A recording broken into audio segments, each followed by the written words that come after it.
on here.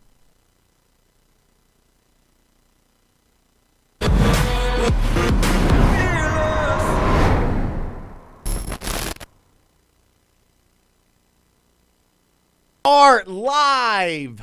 Welcome to Real Estate Investing with Brent Daniels, where we know that finding discounted properties is the most proven path to financial freedom.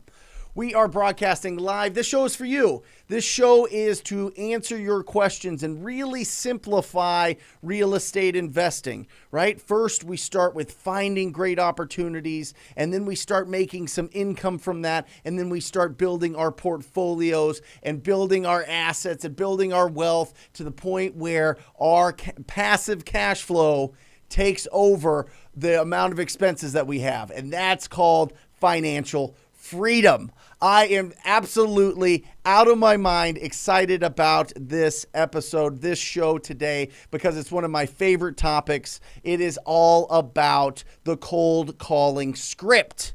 All right, but before we get in there, I want to give a quick shout out to our sponsor, batchskiptracing.com, batchskiptracing.com, where you go to get the most accurate phone numbers for the properties that you're trying to get a hold of. All right, now listen, when it comes to the script, there's like a ton of different scripts floating around, but all of them got their genesis. All of them are rooted in this TTP script. All right. This came out. I put this out in 2017. And this was after years and years, millions of calls, 45,000 conversations with motivated property owners has brought us to this script. Listen to me.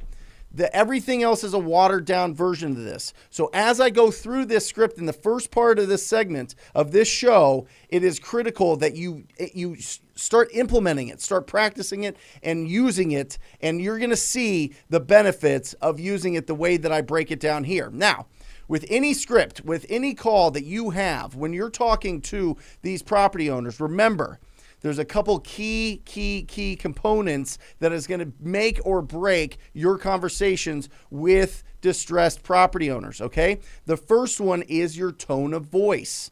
All right. If you are bombastic like I am right now, you are going to blow people out of the water unless they are also answering and they've got a lot of enthusiasm, right? They've got a lot of energy behind their voice.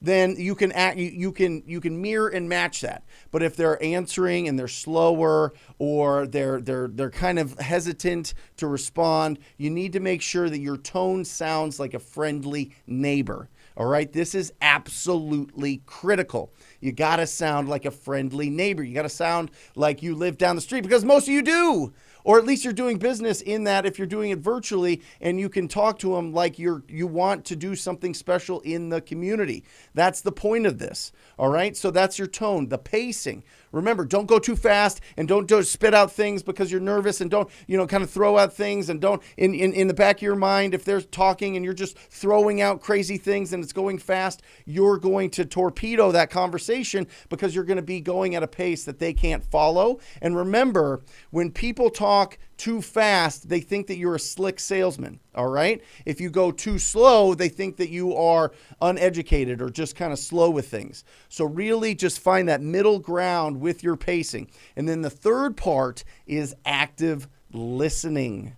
All right. This is what makes the superstars and everybody else just trying to be. All right. Active listening. This is one of the most distinctive differences between an American making calls and somebody from a foreign country. All right. Now, the people in that you can hire, the VAs and the callers that you can hire from other countries, they're wonderful, but they lack the ability to actively listen. All right, to actively be responding during the quiet times in the conversation. Remember, if you're not saying stuff like sure, okay, got it. Oh, 3 bedrooms, 2 baths, yeah, I understand. Yep, that makes sense. All of those things as they're talking, it's going to sound like an interrogation and not a conversation.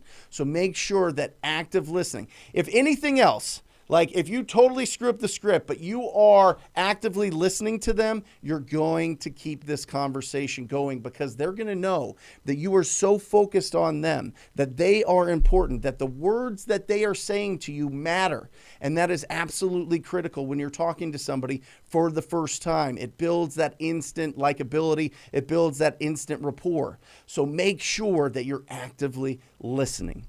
All right, so let's jump into the script. Remember, we are going to be answering your questions, so make sure that you're posting comments in the comments section if you've got questions, and make sure that you are, if you want to jump on live with me on a call, the number 602-671-0147, 602-671-0147. And we will be taking those brave callers calls live here on this show. But we will not neglect the people that are putting in comments and asking really good questions in the comment section. So I want to make sure that you are, if you're not in a position where you can make a call, don't let your questions go unanswered. Make sure that you put them in the comments. All right. So let's open up this script. All right. This is beautiful. Now remember, when you ask this first part, okay, when you get into this first part, you have 5 seconds to get the next 30 seconds.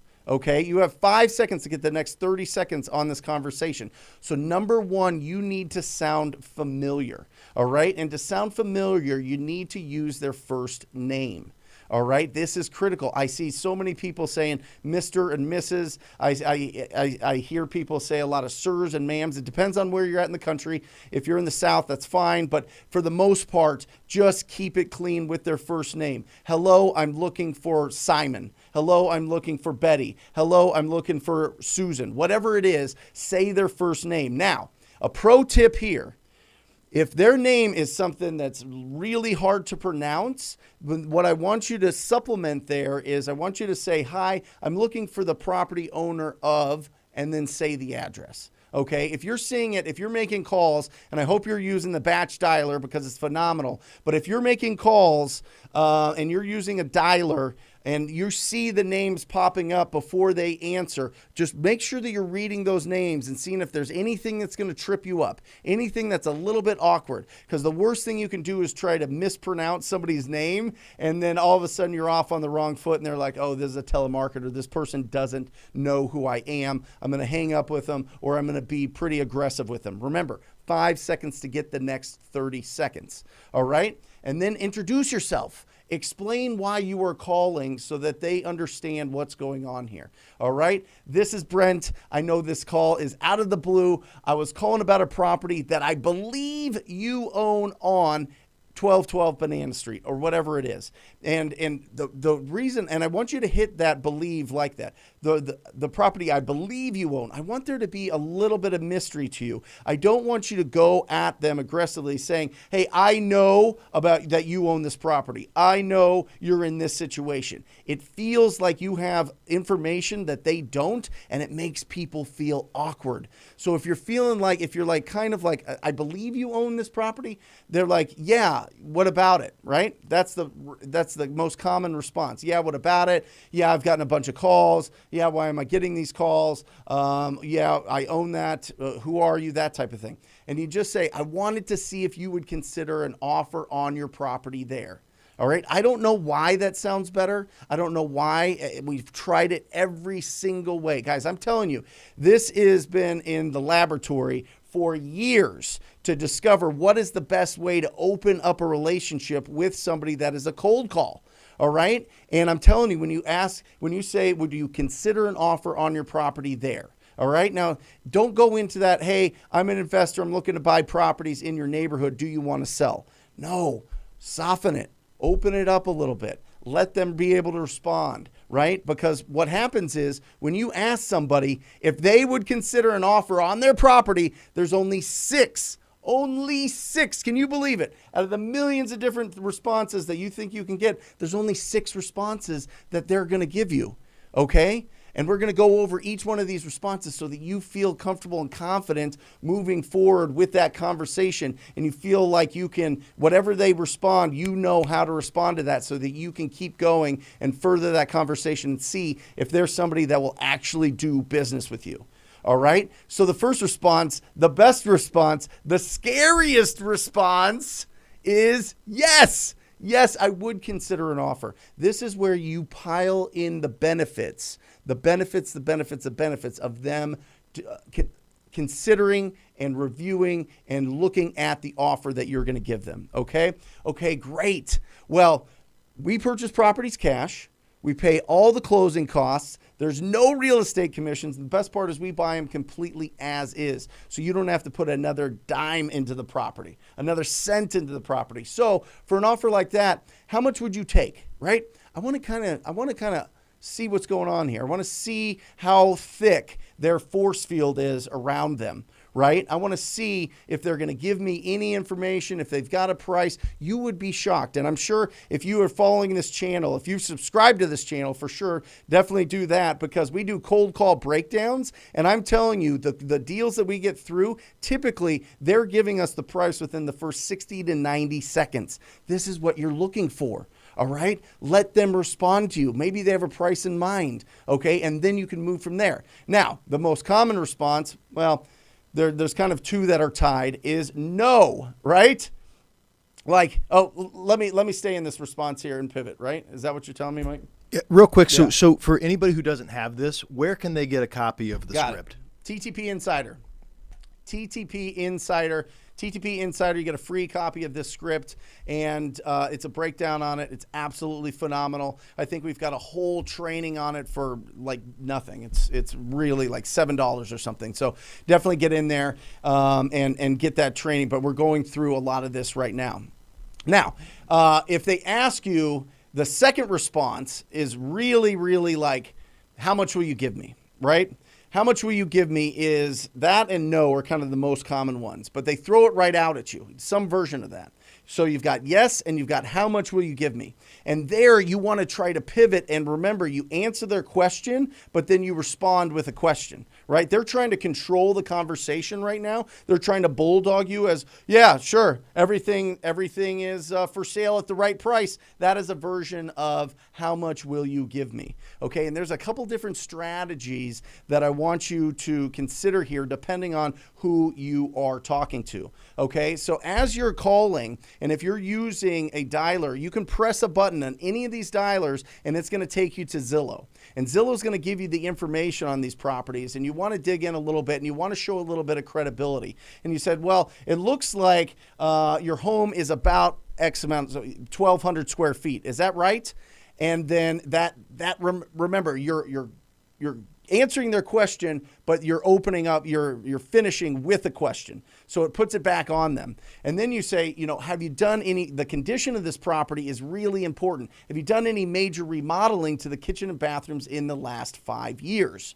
Right? Because this is going to be a really great indication if they are fixing up this property, because where is the money spent in the property? It is spent in the kitchen and the bathrooms, right? Anything that's wet needs to be, you need plumbing, you need electrical, you need things so that you don't get shocked by the plumbing and the electrical. You need, that's typically where people are putting their cabinetry. That's where you're getting countertops. That's where a lot of the expenses and properties are going to be, is in the kitchen and bathroom. So it's a phenomenal question to ask to see what is the condition of this property. All right. And then when they ask, the other thing that you can do here is you can pivot to timeline. And you could say, if they say, well, how much will you give me? And you say, well, that's a great question. Let me ask you this. Typically we close properties in about 2 weeks to 30 days. Does that timeline work with you if we can give you an offer that makes sense? Right? Does that work for you? Because I want to see, are they just looky-loos, or are these people really considering selling their property? Right? If you can get their timeline out of them, holy cow, you're halfway there, right? I mean, you're understanding, okay, these people are serious about selling their house. I caught them at the right time. This is phenomenal. All right. And that's the pivot there. You've got a couple different, go to the condition of the property or go to their timeline on there. Remember, all this script, every conversation that you're having with a property owner is drilling down to the 4 pillars of pre-qualifying, which is condition, timeline, motivation, and price. All right. So that's how you move that. How much will you give me? And then the third way is to qualify their price. Sometimes I like doing this with driver type personalities, A-type personalities, aggressive personalities. I don't care if it's a guy or a gal. It is like they come out and they're like, well, how much will you give me? And you're like, oh my gosh. Well, just looking it up on the computer right now, it looks like homes in the area similar to yours are selling for. And then if it's above 250,000, if Zillow's estimate is above 250,000, I want you to throw out 66%. And if it's below 250,000, I want you to throw out 50%. And this is just to take a shot across the bow. They'll be like, oh, I would never. You're crazy. Click. Great. Move on to the next one. Or they're like, yeah, that's kind of in the ballpark. That's what you're listening for. That's what, the alarms in your head should be going off and going like, oh my gosh, this is incredible. This is somebody that has potential to sell this property to me and sell it to me really quickly. And that's what we're looking for. All right. Okay. So Brent, quick question. Yeah. So if Zillow shows it at say 300,000, 66% of 300,000 is 198,000. That's the number that you would drop. Yep. And then if Zillow said it was 100,000, you would do 50%. Yep. So 50,000. Yep. Okay. Cool. Yep. And that's just to get an idea. That's not just perfect. It's not what you're going to offer, but you're saying homes similar to yours in the area are selling for around this. Is that what you were thinking, right? See how we deftly, maneuvered that we can move and shake with our price given the information that they're giving us. But remember, this is typically 15, 20 seconds into a conversation, right? So you want to see, is this somebody that is serious or is this somebody that's just, hoping that I'm going to tell them that I'm going to give them double what it's worth and they're going to go for it. Okay. So that is awesome. The next step there is just the qualifying their price a little bit, right? So you can say, my partner runs all the numbers. If you have a partner, you can say, I take this seriously. It takes me some time to run the numbers. First, I just wanted to reach out and see if you would consider an offer, and I can call you back really quick. But, could you tell me what remodeling have you done to the kitchen and bathrooms in the last 5 years? Because that's really going to affect the price that I can offer you. Does that make sense? The condition is really important. Right? And that's pulling it back. You're pulling back. You're getting that. You're controlling that conversation now a little bit more, because the more questions you ask and actively listen, the better opportunity you're going to have, the better shot you're going to have at pre-qualifying them, knowing if they're a legit lead and understanding if the timing is right, like how to respond, how to do the lead follow-up with them. They might not be able to sell this for 30 days, 90 days, a year. You need to know these things. And that's what you're trying to pull out, right?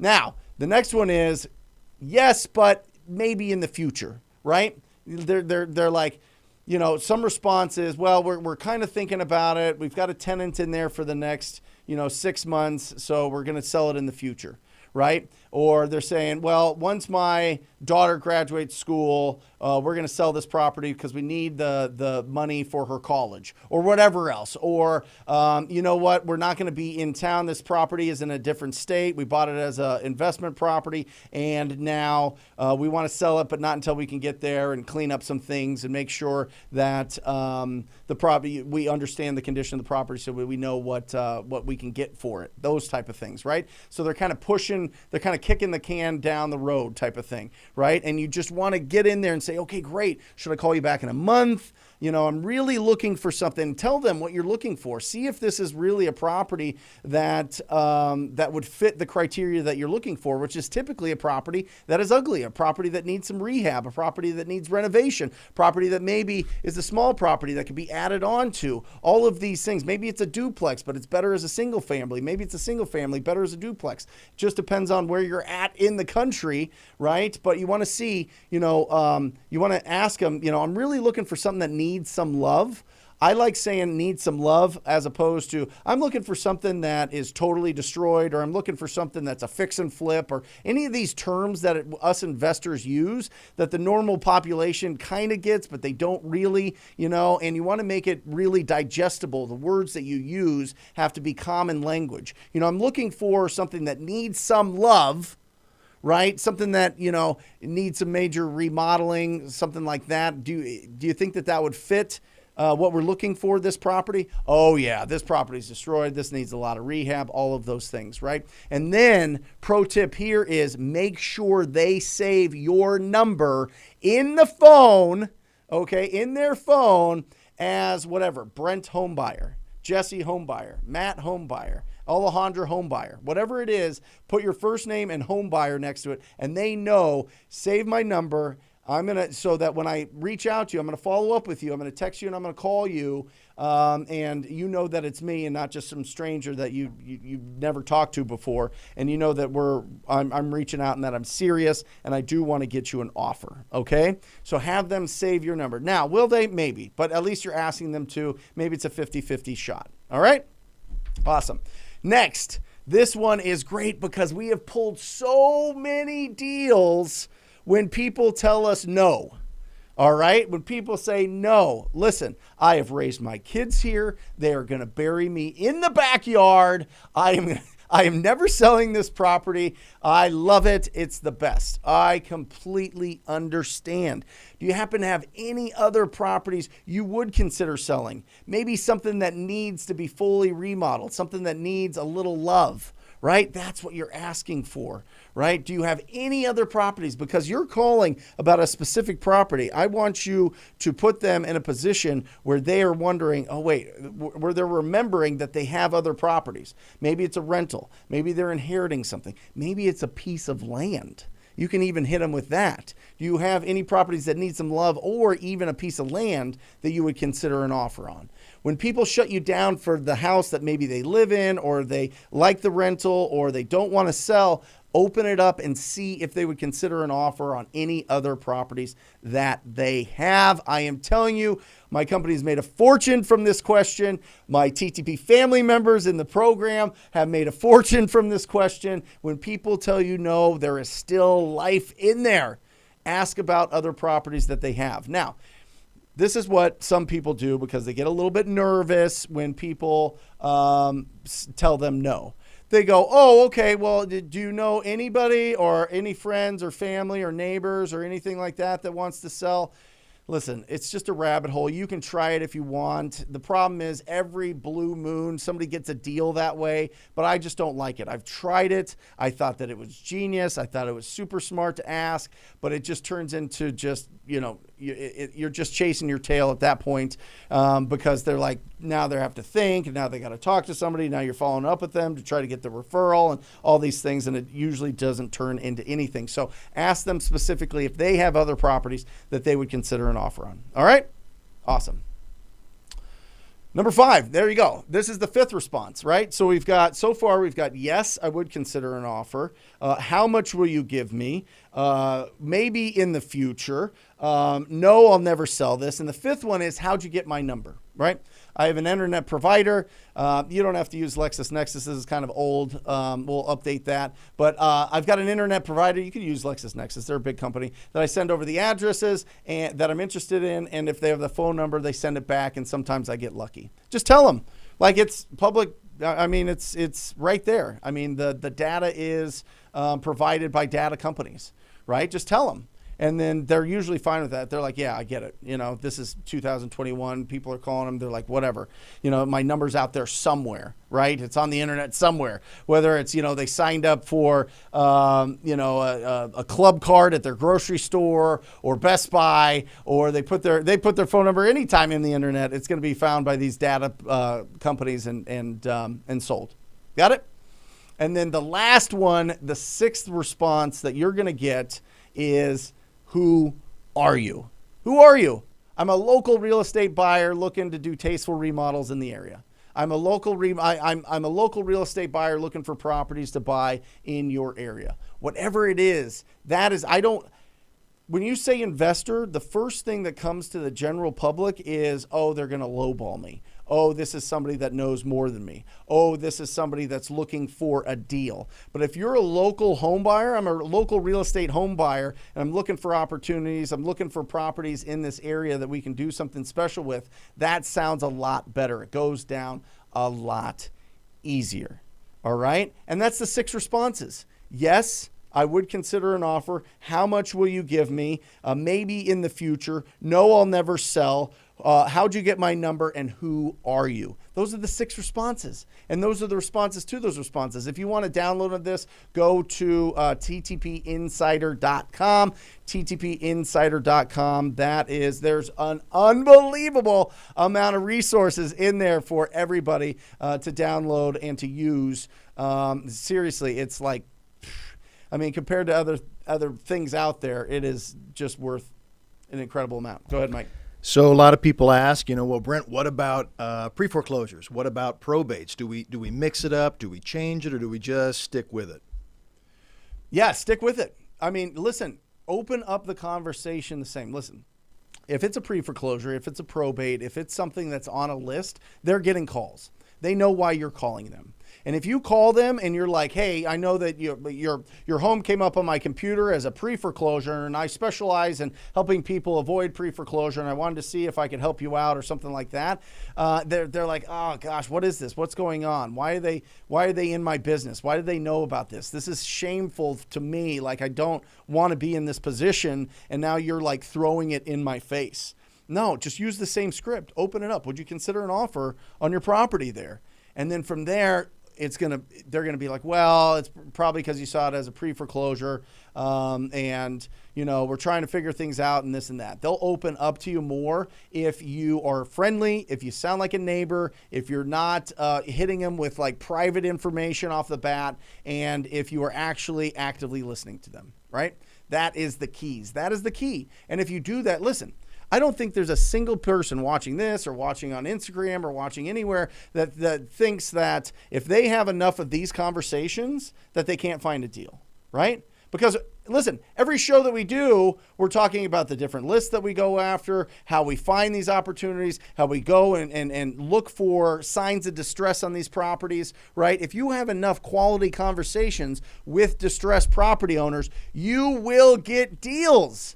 You will find opportunities. You absolutely will. Doesn't matter what your strategy is, if it's wholesaling, Airbnb, rentals, a fix and flip, whatever it is, development of land, whatever it is, you still have to have a conversation, right?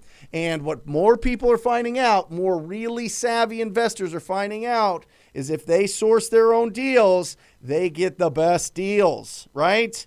They do. You get the best deals if you're finding these yourself, and then you've got so many options. And once you build that skill of building a pipeline of opportunities, you are off and running. It's unbelievable. I mean, it totally transforms your life financially. Not only that, how wildly exciting is it to like share with everybody that you know that you're finding deals that are off market. You're finding opportunities that nobody else knows about. You're putting in the work and you're being proactive. I am telling you, it is a magnet for people to just be like, what are you doing? Can I do it? Can I help you? Is there a way that I can send you deals and we can split them? All these things start with you just starting down the path of making these calls consistently, using this script so that you're pulling out the 4 pillars of pre-qualifying, following up with those leads, giving a solid presentation, and getting that deal signed. All right? That's the process. Don't overcomplicate this. Don't worry about all the little nuances of every real estate term that you can imagine. All those real estate books that you've read, all of those YouTube channels that you've been on, all the podcasts that you've listened to, all of those things come down to you need to talk to people that own ugly houses, that have some sign of distress. And the best way to do that is the TTP script. I mean, it's just proven. It's been proven over millions and millions and millions and millions and millions of calls that this works the absolute best. So you don't have to you don't have to worry about how you make it your own. You don't have to worry about taking this script and this and that, because what happens is when you do that, you're making it easier for you to have those conversations because people will stay on the phone longer with you. I would rather you get to the point and get off that phone call with somebody that'll never do business with you than stay on there and just because somebody's nice to you. It's wonderful. I want you to have nice conversations with your community. I absolutely do. But more importantly, I want you to work with the people that actually need your help.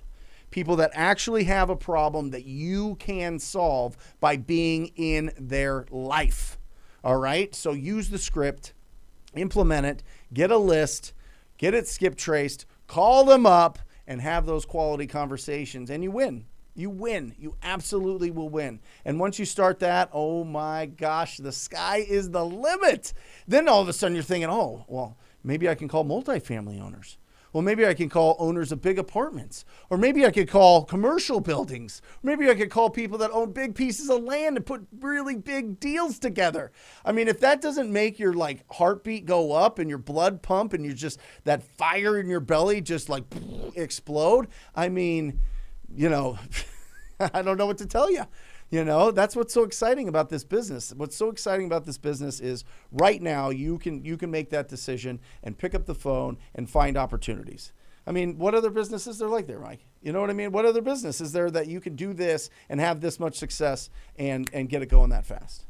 You know? So, and then Brent, so here's kind of what I took away. So we got to use the script, right? And then going back to the beginning, we got to mirror and match their speed and volume of voice, because people like people who sound like them. Yep. We got to actively listen, because people who like people who listen to them, right? And then finally we have to confirm and approve what they're saying, because people who like people who don't disagree with them, right? Right. Perfect. Don't cause friction in the conversations. Don't cause friction, right? If they tell you that they want $400,000 for their $50,000 house, great, fantastic.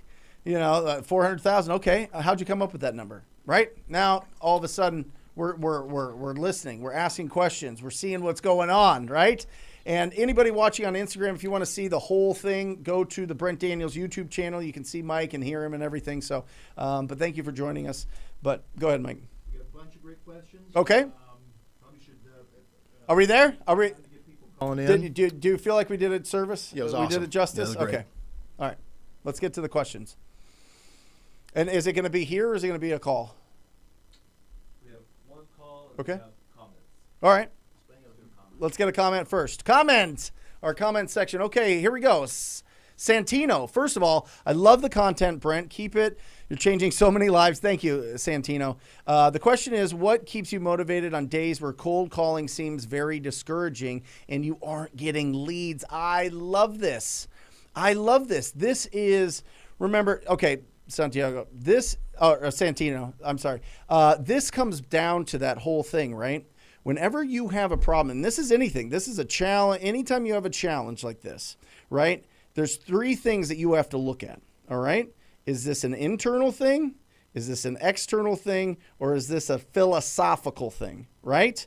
Now, if philosophically, you know that you are helping out your community, you know that this is the path for your family to not just live an average life. If you know that you can go out there and just really, really, really open up the opportunities for your life financially, then you got to tap into that, right? If it's internal and you're like, you know what, I'm sitting here, it's a dark room, it's quiet, I feel weird, I'm sitting down, I'm just not, I want you to stand up, Santino. I want you to stand up. I want you to put the lights on. I want the windows open. I want it to be lively. Put some music on maybe in the background. Get that going. Watch one of these videos on the channel. Just get something that starts you going. The other tip that I would give you there from an internal standpoint is I would start with calling your past leads, because you've already talked to them, and that'll give you the opportunity to get warmed up, having conversations, and then you're going to feel better and you're going to feel in the flow. Sometimes, usually when this happens, Santino, it's the transition.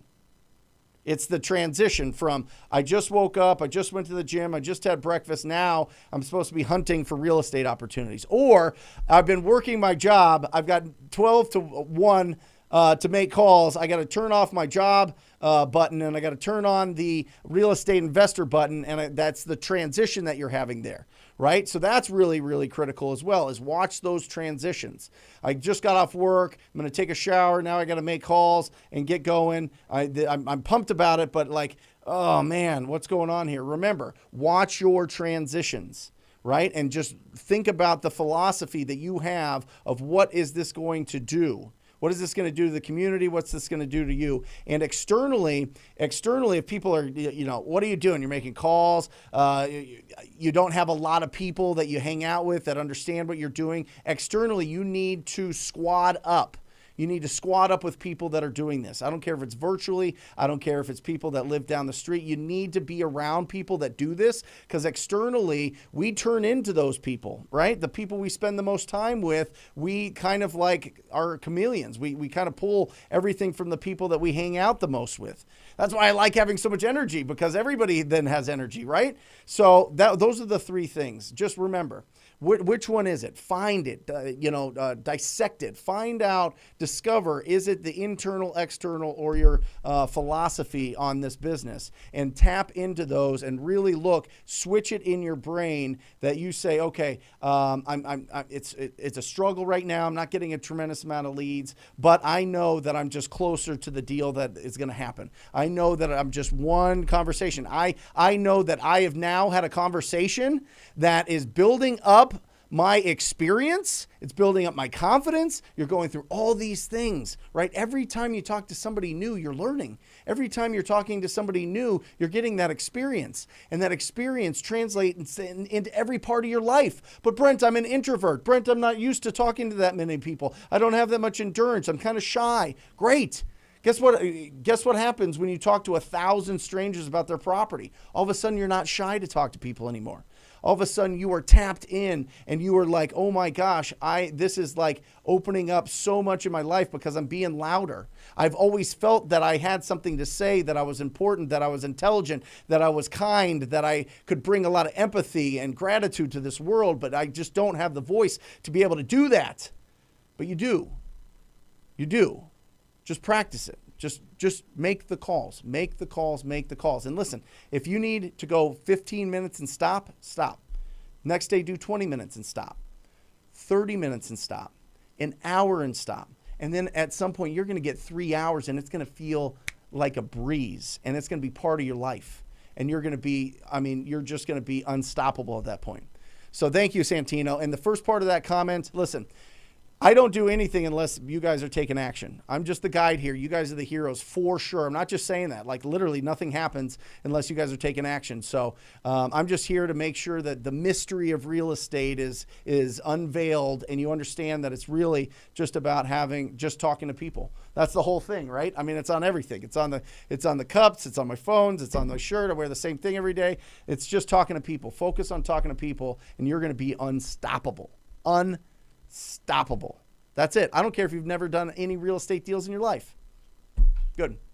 Hey, Brent, really Yep. quick. On Instagram, quite a few comments. Okay. On, people struggling with text blasting, asking like, do you do it? Does it work for you? Just Yeah. a lot of comments on it. Yeah, that's a great question. So with text blasting, thinking about it, the question is, do I do text blasting? What do I think about text blasting? That is phenomenal. Everybody on Instagram, make sure that you tune in next week because I'm bringing on Jesse Burrell, who owns Batch Leads and the Batch Services, and they're going to talk about, the whole show is about best practices for text blasting. So that's going to be phenomenal. But listen, if you can't get in through the door, go in through the window. Right? If they're not answering, typically a really good response rate, a really good connect rate on calls is 10%. So you need to get in touch with these people some way. The other 90% need your help. So we text and we call. We do it simultaneously. We don't care if we've already called them and they're already a lead, and then we text them.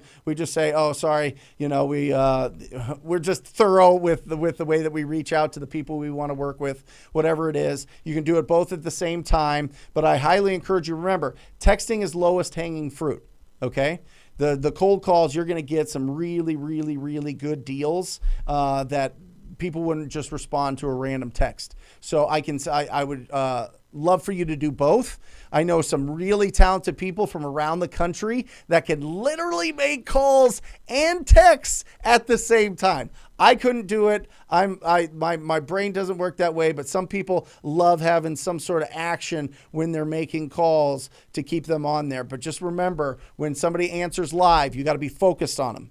Just like Bill Belichick says with the Patriots, right? And all their championships, just do your job this one play.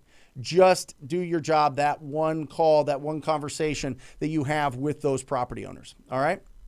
Awesome. Good question. Madeleine asks, your script covers only the intro part of the call, unless I'm missing something. I find it hard to flow in conversation with a motivated seller. They are rare. I don't have much experience. Any suggestions? That's phenomenal. That's the point of it, right? The point of the script is to lower their force field. Okay. And when you're lowering their force field, the next step is to remember, just tap in to those 4 things. Everything comes down to those 4 things. And listen, you are having these conversations. Your experience with talking to other people, you let it flow naturally, but you want to bring it back to the condition, timeline, motivation, and price. Okay, so when you're opening it up and they're talking to you, typically I want you to ask about the condition of the property first.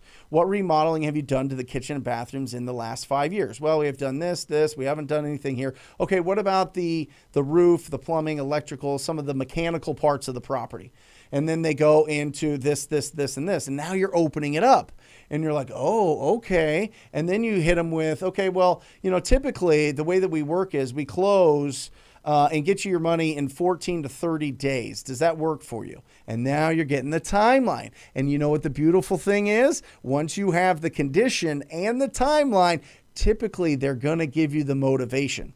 Can you tell me about the condition of the property? It is destroyed. My tenants have beat it to hell. It got away from me. I just couldn't focus on it. I've got a lot of things going on in my life. Now you've got their motivation, right? It's just asking those questions. A lot of people will be more comfortable talking about the condition of the property than why do you want to sell? Well, why do you want to? One of the best ones is, well, this sounds like a great property. Why would you want to sell it? Well, geez, the price just went and doubled. Like, what are we talking about? You know what I mean? I mean, if it's a decent property, you can say something like that. But if they're telling you about the property, just don't be like, well, why do you want to sell? Open it up. Let them tell you. When they tell you, they're going to feel like, when they're telling you the story, they're going to feel like you're somebody that they can trust. Okay? When you're pulling it out of them aggressively, then those are the ones that ghost you. Those are the ones that cancel deals. Those are the ones that get wiggly when you're following up with them, right? So, just go after, and then the motivation actually comes, and then get the price out of them. Try to find out what their pricing is. So those are the 4. Everything comes down to those 4 things. So as you're having that conversation, Madeleine, that's what you're looking for. Does that make sense? So the 4 pillars are a way to keep the conversation on track and keep it moving in the right direction. Right? So that at any step you can decide to keep going or to, politely get off the phone and move on to the next person. That's it. Right? Okay. Yep. You got it. You guys are looking good back there. Look at Jesse. Jesse's focused. Jesse's pulling out the best comments. I know it. He's doing it. Remember, we got Alejandra on the call, 602-671-0147, 602-671-0147, and then also hitting up the comments. So we're going to take a call, Brent. Yeah, let's take a call. This is Terrell. Terrell, you there, buddy? Yes, I'm here, Brent. Thank you for your wisdom. I really appreciate it. Thank you for taking it. So talk to me. It looks like you are you're texting some of these. Are you doing mostly text blasting? Yeah, so last year I heard you on Ties and Bowles show, and since then I kind of started doing into that. I got into the calls. I did some calls. Then I moved over to texting because I was getting about 26% more response rate on the text. Okay. Now, I have been doing texting for the last 5 months, steadily 75 texts a day, so doing pretty well on that. Got 2 deals out of that, but I would like to, to scale that. Wait, real quick, Terrell. What'd you make on those deals? So the first one I'm looking to make $250, and it's going to be a development deal in Oakland. $250K. That's going to be in 9 months, sell before the end of the year. And the second one in South Lake Tahoe. That one I'm looking to make $120,000. If it's going to be a flip, but I'm looking to keep it as a rental, so that's going to be an infinite return, 0 of my money in. So wait a second. Your first deal is $250,000. The second one's $120,000. Yes, sir. Thanks to you. Hold on a second. I love it. So you are The question is, how are you getting the price when texting with the seller about price? Should I continue to get them on the phone, right? Yeah, well, yeah, the thing is, like, every time, I get them with a text, and I don't really feel very comfortable to continue the haggling and, price conversation over the text. And now in the last week, I started kind of trying to get them on the call. As you can see, I'm ESL, English as a second language. I don't really think on my feet. It's easier for me to do the text. Sure. But looks like if I am conversing with them, it's a little bit better. What's your take? Should I right away, once I get some kind of interest, move them from the text to the phone call, or continue it within the text? Well, Terrell, listen, I think that you sound fantastic, and I think that you should get them on the phone as quickly as you can. If you want to ask them if you can get on the phone or if they prefer text, you can certainly do that. RJ Bates was on the wholesale hotline on Monday, and he says that, he communicates the way that they want to communicate. Some people will only stay on text, so you can put something generic in there that says, hey, I'd love to get on the phone, but if you prefer, we can continue this on text, but we are serious and would love to give you an offer. From that point, if they say, you know what, I want to just keep it text, then you kind of go into that, okay, well, you got to try to pull out the information, send them the offer, and see what they think. And it's just a longer process. So I prefer my team to get on the phone with them as soon as they say that they would consider an offer, but I'm open to testing out anything. And if you feel more comfortable just doing it over text, then just do it over text. You know what I mean?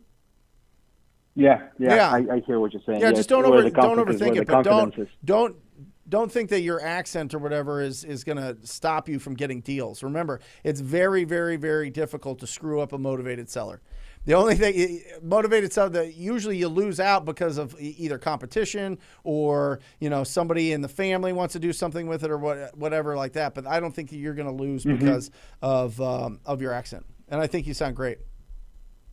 I appreciate it. Yeah. Thank you for all the wisdom. Thank you. All right, Terrell. Great talking to you, buddy. Yes. See, bud. Awesome. Good. I mean, it's a good question. I mean, listen, if you're out there and you're pulling these lists and you're skip tracing all these lists and you're getting all this information and you can't get a hold of them on the phone, then text them, right? I mean, we use batch leads for our texting. There's some other services out there that you don't have to commit to a monthly amount if you don't have the budget. What's some of them? Magic Text or Text 123 or something, Text Magic or something. One of those, you can just look at them. Can you pull those up while we're sitting here? Maybe we can give some people some resources. But we use batch leads because it's phenomenal. It's really, batch leads, you're able to make sure that you're not skip tracing the same numbers over and over. And then they update you anytime a property goes vacant automatically every month. So we go after those really, really, really hard. So there you go. Make sure, guys, if you are not subscribed to this channel, make sure that you subscribe to this channel. We come out with just instruction, pure, beautiful, straight ahead instruction every single day. And we do it sometimes multiple times a day just to give you that jolt, just to give you that energy, just so that you feel confident moving forward. Because listen, if we time travel back to when Mike Mahoney and I here started this business, started in real estate in 2004, I was very nervous. We were both very, we didn't know the terms. We didn't know what was going on. We didn't know the process. Everything seemed very intimidating. Now, 1,500 deals later, it feels like it's nothing, but I don't want to tap into that. I want to give you everything so that you feel confident moving forward, so that you don't worry about, oh, holy cow, this worked. This is what happens. Oh my gosh, I did what he said. It worked. And now what? Oh gosh, this is crazy. I feel like I'm juggling all these things and I need to know so much and I need to get online. I need to research. Listen, this channel is built so that you get your answers, right? So that you could click in here, find the answers that you want. And then if you want to take it to the next level, of course, join the TTP program. Big Investor. This script will literally save your life if you don't know how to cold call. I agree, Big Investor. I love that name. Yeah. It is. I mean, it really is. I mean, when we start, I don't want you to go out there and be like, okay, I understand cold calling works. I understand that there are people that own distressed properties, but I'm going to just kind of go and I'm going to wing it. I'm going to just call them up and just be like, hey, do you want to sell your house? And see how that goes. Listen, I tried that. I tried that back in 2013. All right. I've been trying to refine this ever since. And I'm telling you, this is the most proven. So just stick with it and don't reinvent it. And it's going to save up a lot of brain space and a lot of heartache and a lot of heartburn that you're going to get by testing out your own scripts or somebody else's script that put it together. Listen, nobody's had a script this long for real estate investing. Everything came from the script. Nobody was doing cold calls until 2017 when we came out with TTP. Now everybody's doing it, and I love that. That's what I encourage, and I love it. But I'm telling you, everything else is a watered-down version. Jose, Brent, where is the best site to pull list, and which list is the best to pull? That is phenomenal. I'm going to give you two resources here. TTPdata.com, powered by PropStream. TTPdata.com, powered by PropStream. I'm sure somebody's going to want a property comp today. We'll get into the comping. I'm going to show you what that looks like, Jose, because we literally comp our properties and pull our list from PropStream. But what I would also encourage is you need to start. Well, let's stay on PropStream for a second. So in PropStream, I want you to be pulling the list of the most distressed property owners. Now, I want you to test out 3 or 4 different lists, okay? Get 200 to 300 addresses from each of these lists. The tired landlord list, all right? Tired multifamily list. And by the way, if you want any of these, it's just literally, you can search in this channel and we've got it all broken down in here. I want you to go after vacant land. I know it sounds crazy, but a lot of people aren't doing it. And make sure that you're including the LLCs when you're pulling this. Make sure that you're using batchskiptracing.com to pull your phone numbers from so that you're getting the most accurate, but they also do LLCs and trusts and corporations and all that. So you can pull all those information. I would pull those 3 and I would pull the vacant list and test that out in your area. But most people, Jose, 80% from my knowledge, get their first deals from driving for dollars. And the best tool for that is dealmachine.com, dealmachine.com. And when you, and what is it? /TTP. That's dealmachine.com/TTP. Make sure that if you don't do that, if you just go to Deal Machine, put in that TTP discount code. It's the biggest discount they give you. It's $10 off a month, and that'll help you drive for dollars. You hit the button, it pulls all the property information for those owners, and that way you can skip trace it and know who you're talking to and know about that. It'll show you if it's vacant. It'll show you if it's a rental. It'll show you if it's owner occupied. All those things are important. So dealmachine.com/TTP. There you go, Jose. Great question. And we've got a lot of videos on this channel about which list to pull. Phenomenal. Good. What do we got? Do we have any callers? Nobody on the line? We have one more caller. Okay. What dialers? Brett, great question. And I assume you're a guitarist from that picture? That's dope. I wish I could. I can't. But what dialers do you suggest using? I use batch. Now, this is very, very, very, very, very, very interesting. We're going to go down a little bit of a rabbit hole here, Brett, because this technology, Batch's dialer, has been built with the pure intention of making sure that the Tracer Act, right, which everybody's talking about, which I had a call with my attorney, my telemarketing attorney, yesterday, the Tracer Act that goes into effect June 1st, the carriers are going to be able to block or put spam likely on a lot of phone numbers that are spoofed. Make sure you're using a dialer that has real numbers like Batch. Batch has literally designed it because they saw this coming. This is something that started bubbling to the surface in 2019. It was the Trump administration pushed this thing through to really restrict robocalling, where it's literally just robots, recorded robots making calls, which happens like 50, 60 billion times last year.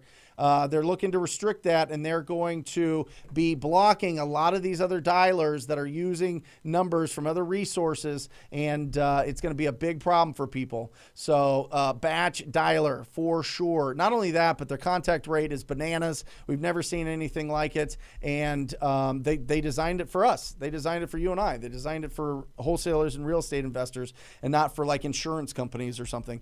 You know what I mean? So batchdialer.com, TTP, get a free trial on that, Brett. There you go.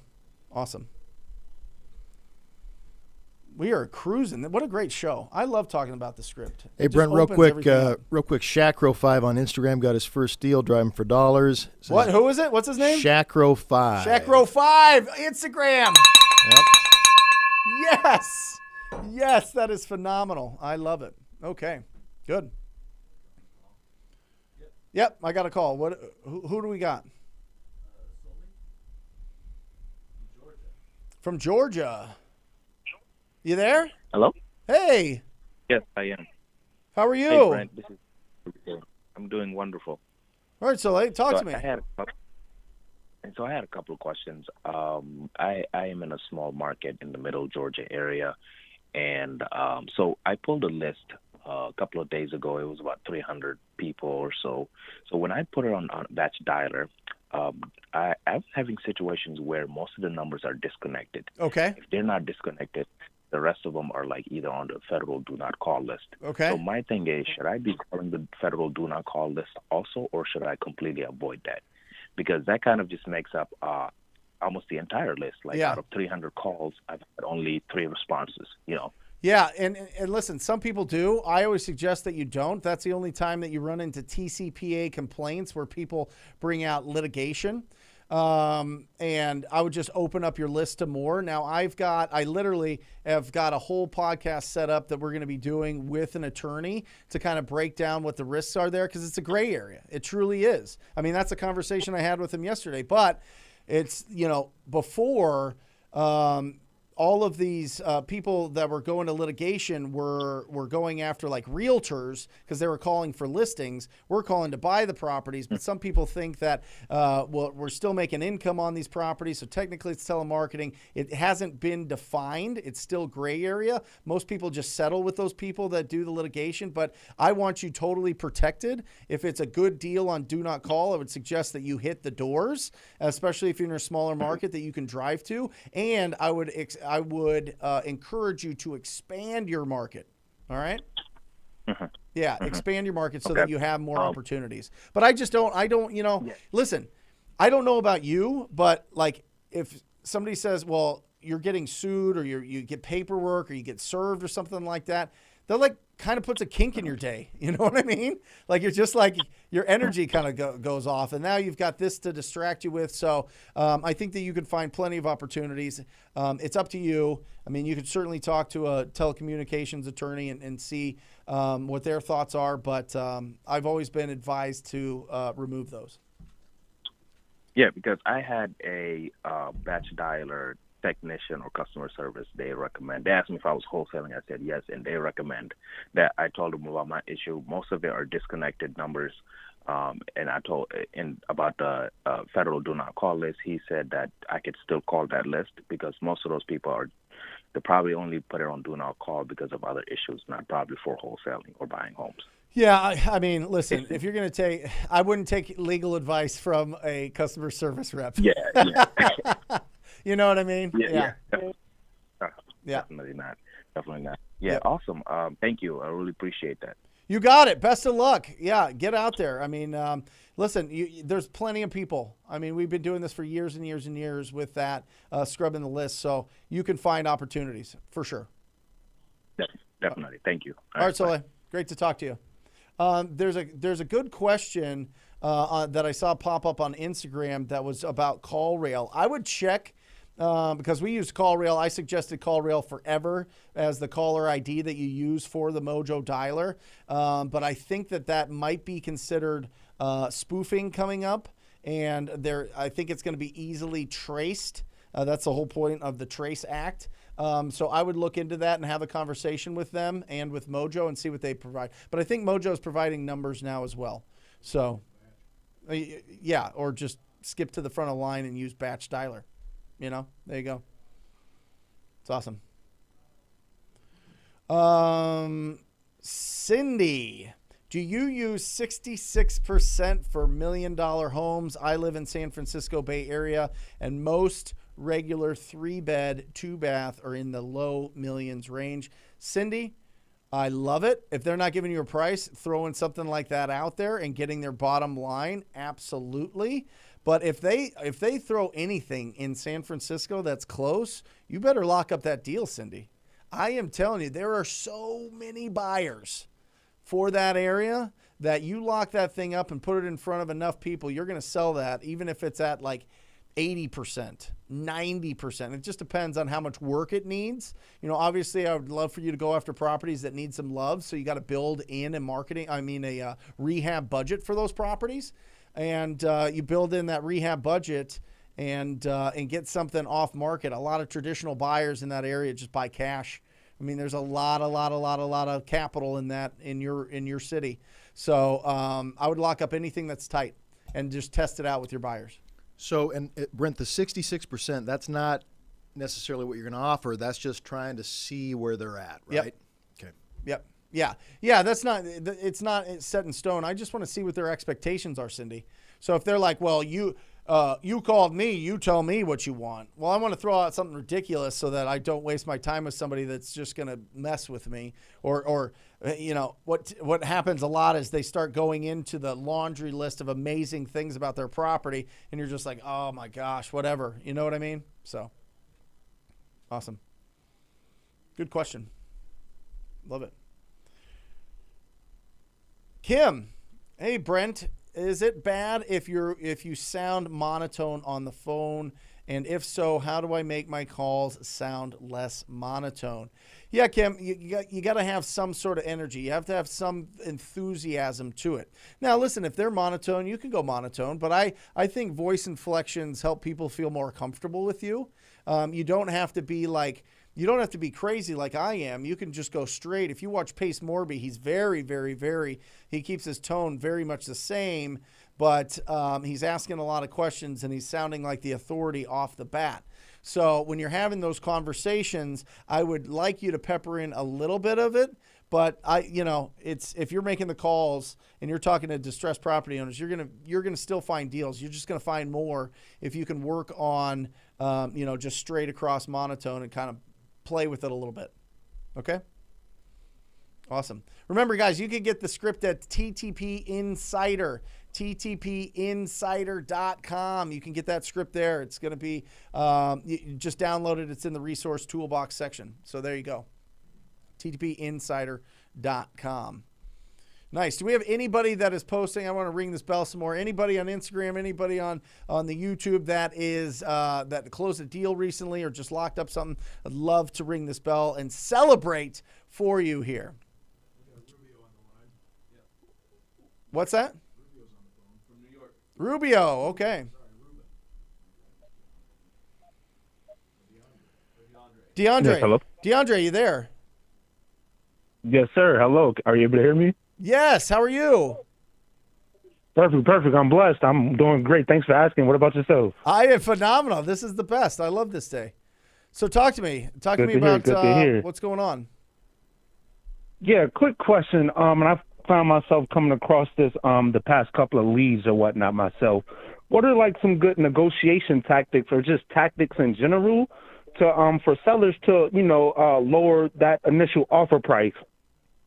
Well, remember, we're deal finders, not deal creators. So you want to try to pull out that price and see where they're at, right? So when you are going, right. when you are talking to these property owners, and let's just say, DeAndre, you're good at 250, but they want 275, right?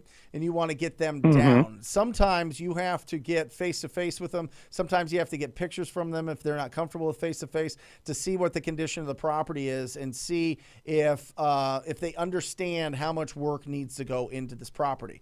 And you just say, listen, right. You know what I mean? And you can line item it. You could do something like that. I don't think that it's the best, but I think that you just go in and say, Mr. and Mrs. Seller, if you were to completely renovate everything in this house, how much do you think it would cost you? Right? And then how much do you think that the house would sell for if you put it on the open market from there? And then, you've got some closing costs, you've got some inspection costs, you got some realtor costs. Once we get down to it, my 250 cash as is, you don't have to worry about it, is pretty close to what you would net if you were getting 275, right? So you're just trying to get that down and trying to move that needle down with some facts. You can also throw out some comparables that have sold around there. Listen, this property similar to yours sold for this price. That's what I'm looking at because I want to make sure that, this investment makes sense. Obviously, we have to make a profit, and that's part of our process. But this property was the one that we're basing our numbers off of, and then you could go with that, or you can just stick to your guns and just say, you know what, the best we can do based on the condition is $250,000, but it's as is. Like, you don't have to put another cent into this, because if you want to get that 275, which, listen, I want you to get the most that you can out of this property. I truly do. But remember, when you open this up to the whole market, when you open it up and put it on the market, because that's the only way that you're going to get this price is if you put it on the MLS, if you list it with a real estate agent.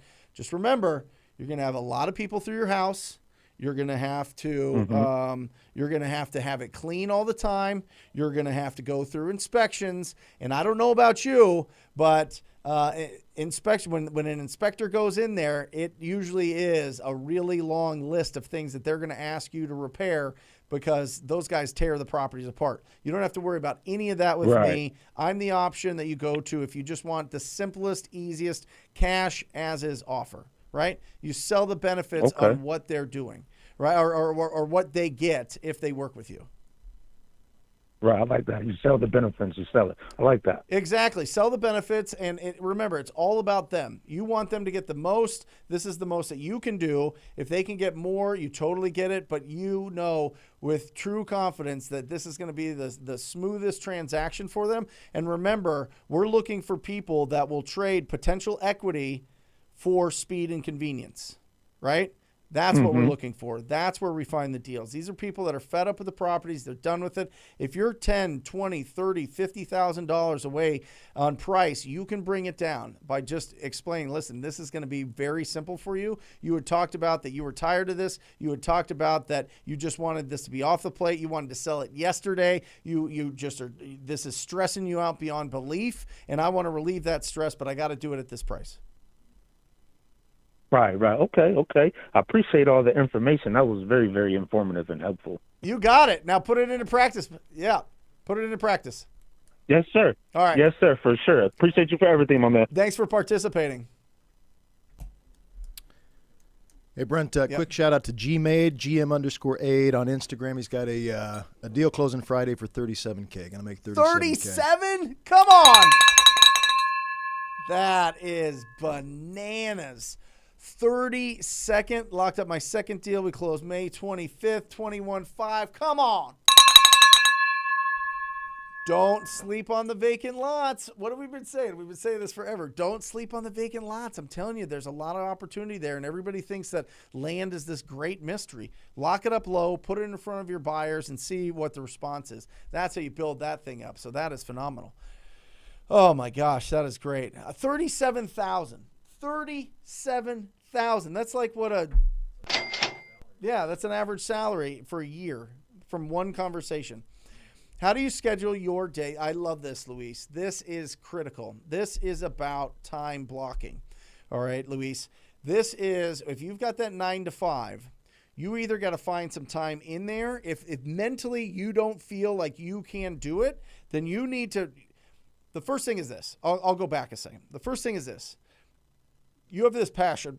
You have this fire for real estate, all right? You need to mentally consider real estate your full-time job, okay? That's where you're at. You got to be obsessed, okay? Now, what you're doing in your job is just a placeholder for when your income can come from real estate and replace your income from your 9 to 5. And I want that for everybody that wants to do this business full-time, wants to really grow their real estate business, okay? So what I would suggest is, depending on what your situation is, I would make calls from 6 to 7:30 at night, all right? And if you're just exhausted, if you're just beat up, if you just don't have it in you, then you got to put it to the weekend. And you got to find that 3, 4, 5 hours of hunting during the weekend that you can make those calls. Now, you can make calls on Sunday. I know a lot of people don't answer on Sundays. Some people have success on Sundays. We've never called on Sundays. We go up to Saturdays. So I would try to pack it all in on Saturdays and really try to focus. But the most important thing, Luis, is if you've got a family,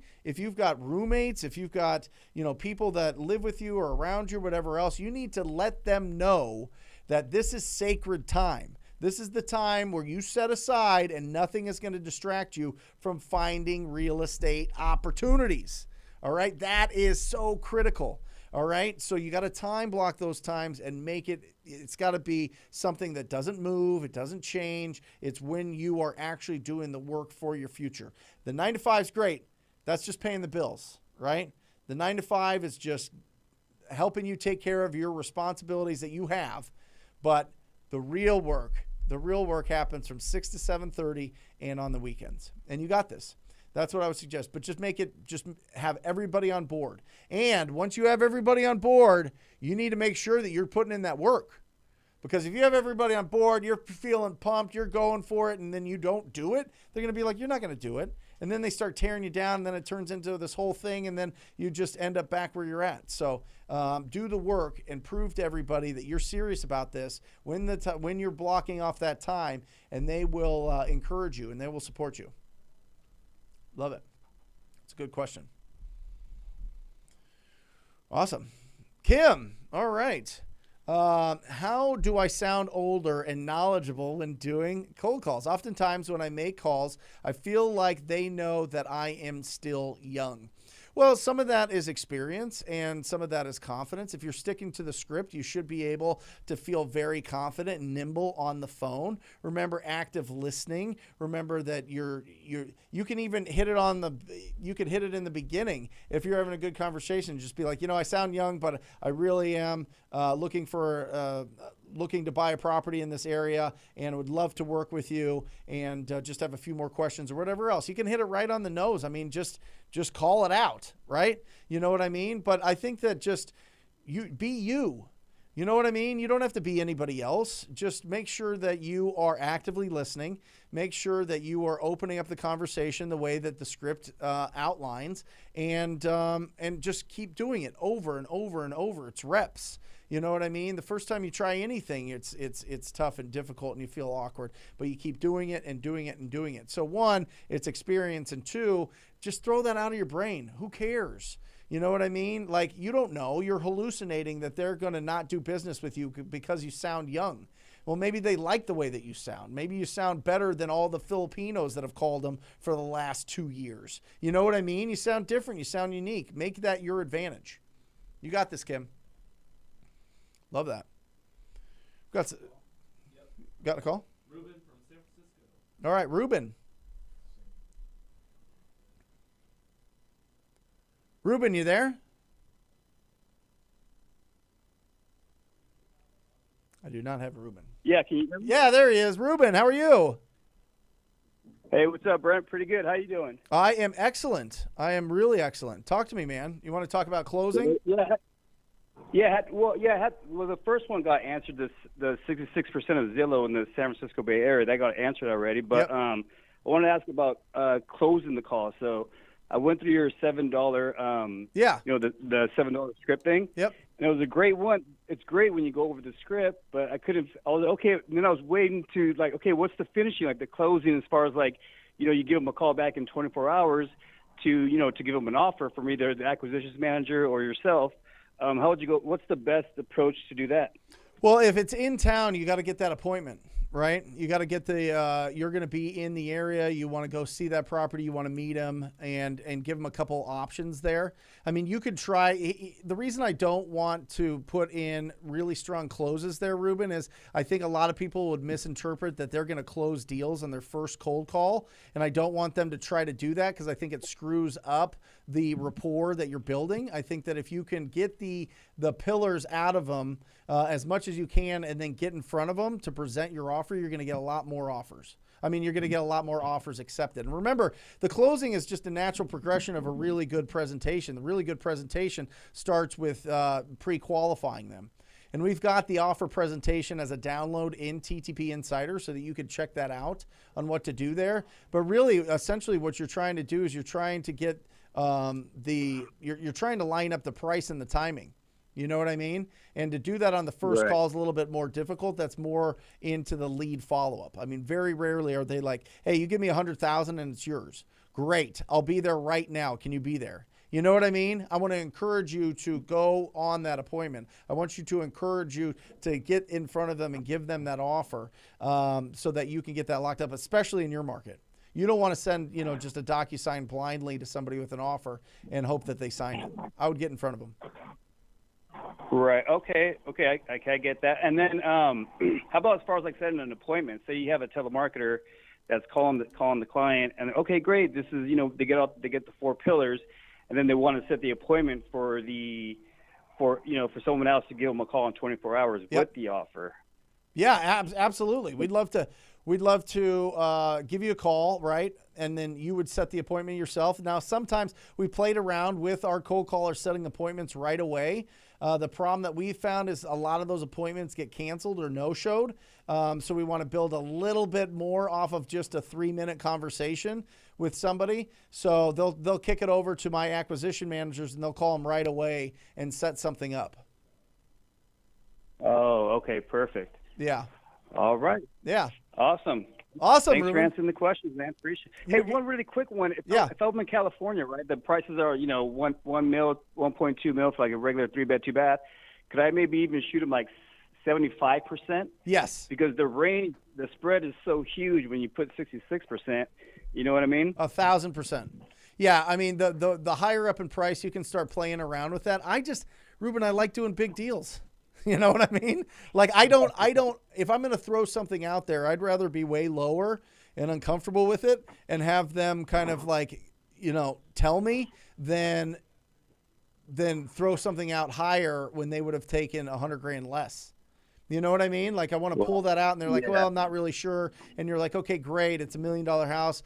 Just homes similar to yours in the area are going for, in similar condition, are about $650,000. Is that kind of in the ballpark?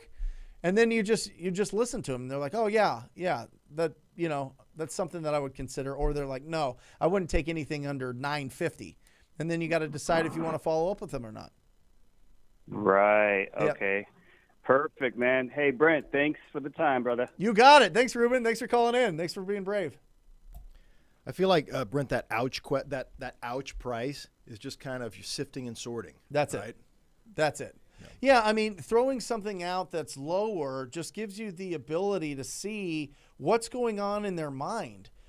What I'm trying to find out there, Mike, is do they really want to sell? That's it. Do they really want to sell? Are they really at the position where they want to sell? Do they understand that they can't get top dollar for a property that's not totally fixed up?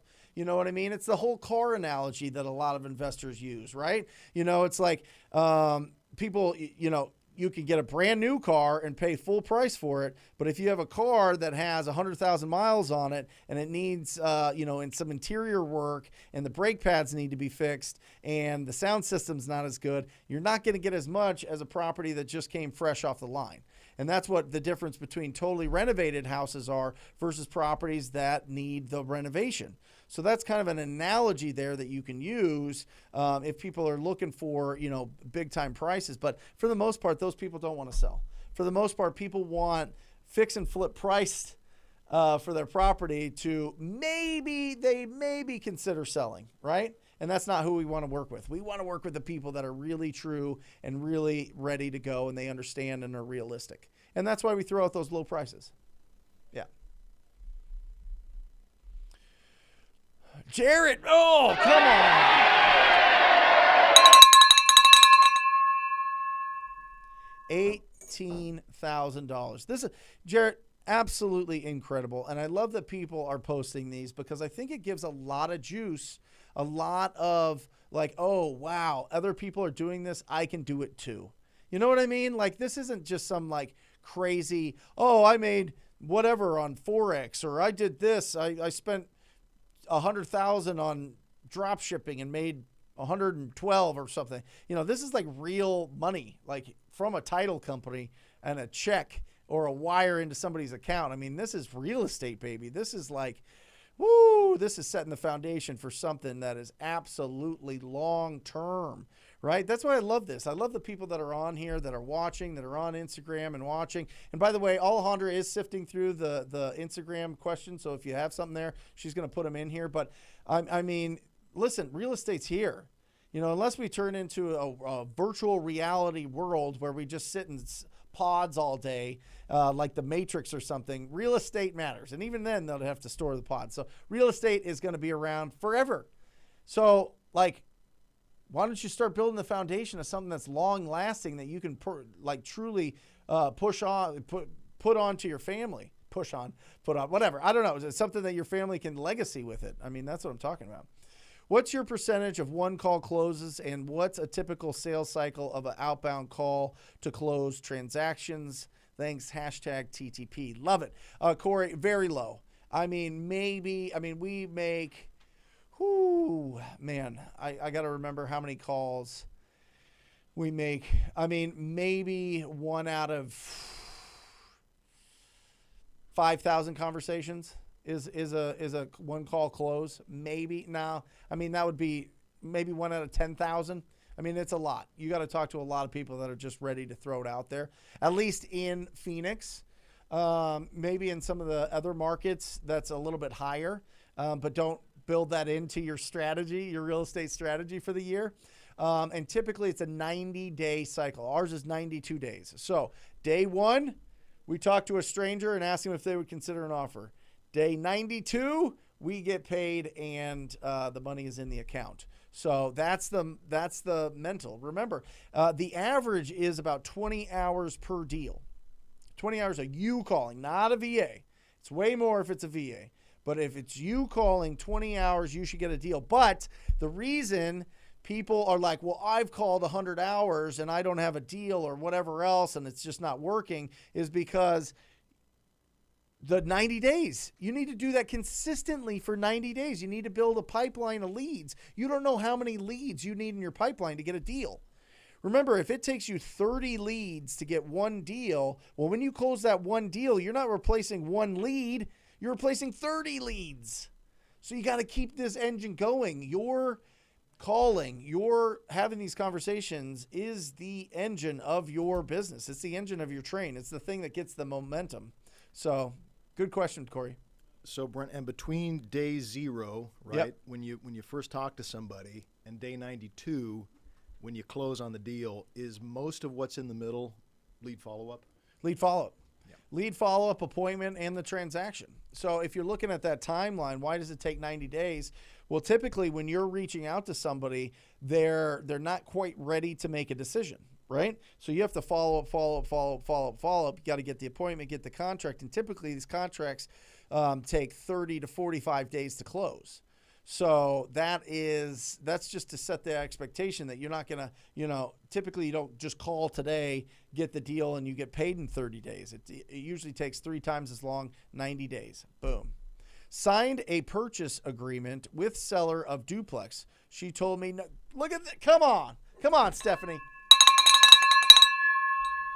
I love it. Signed a purchase. That's it. She told you no for months and you kept going and now you found it. Now listen, I assume, Stephanie, that somewhere in that conversation, she told you either about the condition of the property or her motivation or something that kept you following up with that lead. Listen, if it is an ugly house, if it is a truly ugly house, you follow up with that lead forever. Yeah, for real. I mean, just keep calling them until they tell you absolutely no, and then, call them again 6 months later. Because at some point, the fact is they got to sell it for cash. They got to sell it for cash, and that's the point. So, do we have anybody that wants to comp anything? We're getting down to the last 37 minutes of the show. So, if you have something that you want to comp, we can certainly do that.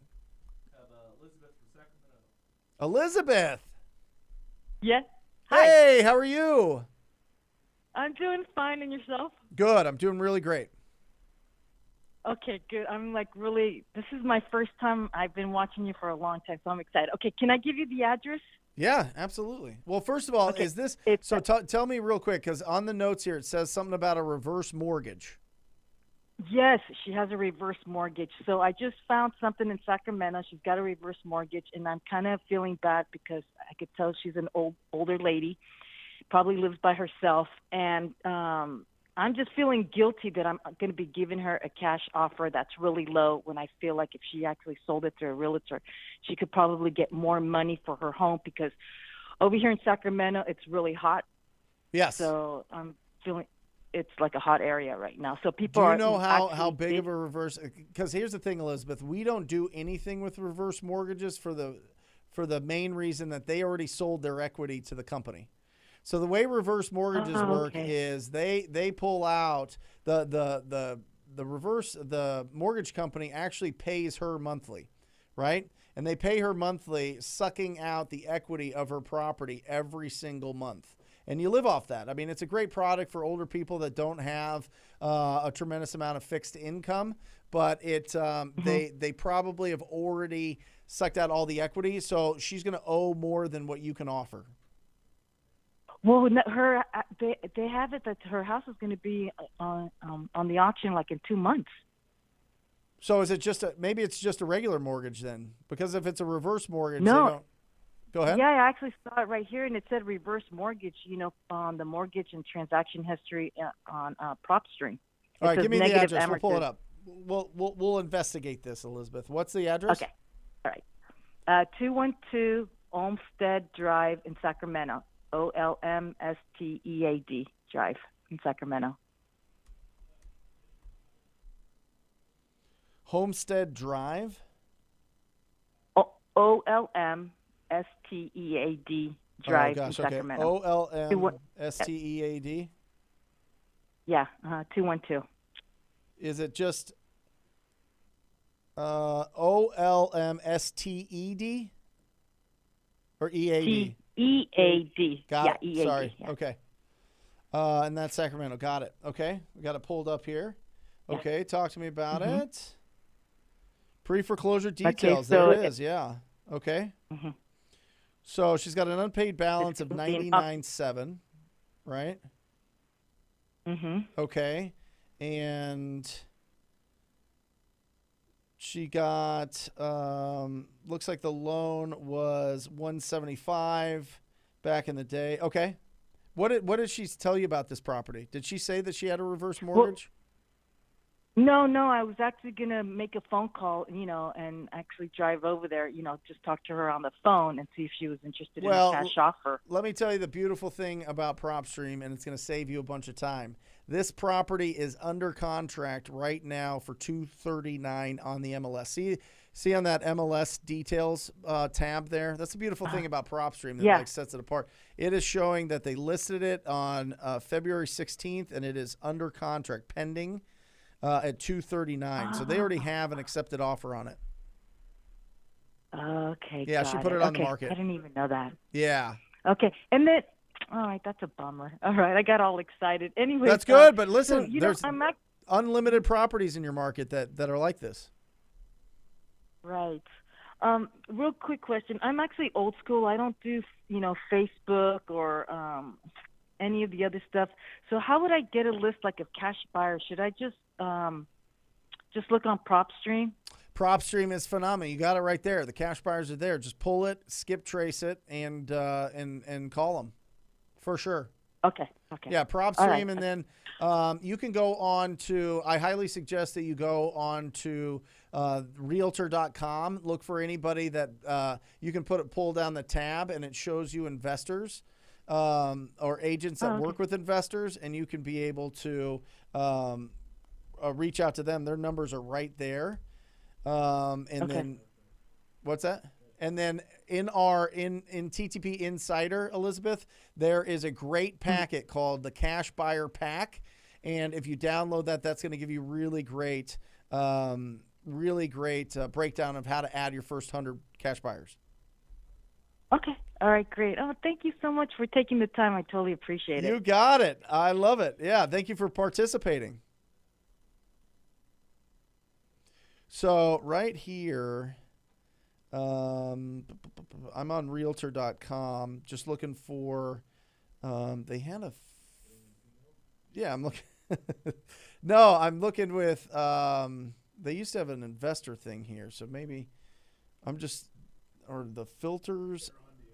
Yeah, they're onto me. They saw my last video of giving agents more business, I guess. Anyway, you can find agents on here that work with investors and give them a call. All right. Awesome. I thought they had that filter. Maybe if I do, well, whatever. Anyway, Oh, Blake Vega, come on, you maniac. $57,000 on a word of mouth. You know what a word of mouth deal means? A word of mouth deal means that you got a referral. That's a word of mouth. You got a referral. That's fantastic. That's still talking to people. That's Blake, you got that deal because people know what you are doing. What do we have today? 37,000, 57,000, 18, 21.5. Woo! Real life, baby. I hope somebody that's on here for the first time is like, what the hell is going on? What is this? What are they doing? This can't be real. This is some sort of crazy town. No, this is absolutely real. Welcome. Welcome to the world of finding opportunities through real estate. Abraham, what would you suggest to do the 4 pillars in any particular order? I do. Now, listen, you don't have to be very, very aggressive with this. You can really flow with the conversation, but if you have the opportunity to, it's the 4 steps, exactly the way that I talk about it every single time. Condition of the property first. That's going to open up the conversation. They're way more comfortable talking to you about the condition of the property than they are about their financial or emotional problems or situations that they're in. All right, or distress that they're in. So I always go condition, which naturally leads to the timeline, because it's okay, great. This sounds like something that we would love to make an offer on. Just to let you know, it usually is, we can usually close and get you your money in 14 to 30 days. Does that work? Now you're pulling the timeline. The motivation, typically they're going to tell you. If they're just like straight out, this is the condition. I can sell it right now, yes. And they're not giving you the motivation, then you can say, okay, is the property vacant or occupied? Okay. Oh, no, it is occupied by tenants. Okay, great. Do they have a long-term lease? No, they don't. So are they comfortable moving out? How have they been to the property? Have they been kind to the property? Is the property in, kind of rental condition, or is it going to need a lot of love? Right. And now you're trying to find out their motivation there, right? And typically if they give you the condition, you already kind of have an idea, but you want to dig a little bit deeper on the way that particular tenant is treating that property. And that's going to give you hopefully the motivation. And then you just ask them, well, what would you take for the property? Just to let you know, we're buying these properties cash as is. There's no extra fees. There's no realtor fees. There's nothing like that. This is like net to you. How much would you take for this property? So I love that question, Abraham. It'll just break down. If you start building it like that, you are going to be more successful. So Brent, typically condition of the property, that's the easiest thing to talk about. Get some talking, yep. Right? And then the toughest thing typically is price, and that's why that's backloaded. Yeah. Okay. Condition is the toughest. Price is price is the toughest. Condition's the easiest. Now, in the script, when they say yes, they would, we go right into the price, because I want to see what we're dealing with here. I want to see, okay, wait a second. This is somebody that's like, wow, they know exactly what they want. I'm not wasting time. We're getting into it. I know if I need to move and shake and throw out 66 or 50% or whatever, and just see if this is somebody that I can have a conversation with. But typically they're not going to give you the price up front. You're dancing around and you're having that conversation, and they're saying, you know what, I don't really know. I would have to look at the comparables. I'd have to talk to my real estate agent. I would have to talk to my wife. Now you're getting all this information. You know how to communicate with them. If they say, you know what, I got to talk to my real estate agent about this. We've been talking about some repairs that need to be done before we list the property. But before we do, I would definitely consider a cash offer. Okay, great. What remodeling to the kitchen and bathrooms have you done in the last 5 years? Oh, it is beautiful. We put the brand new white quartz on the countertops. We have new black stainless steel appliances. It is just phenomenal. It's great. This is not, stop. They already have an agent. They're not in distress. They want full price for this.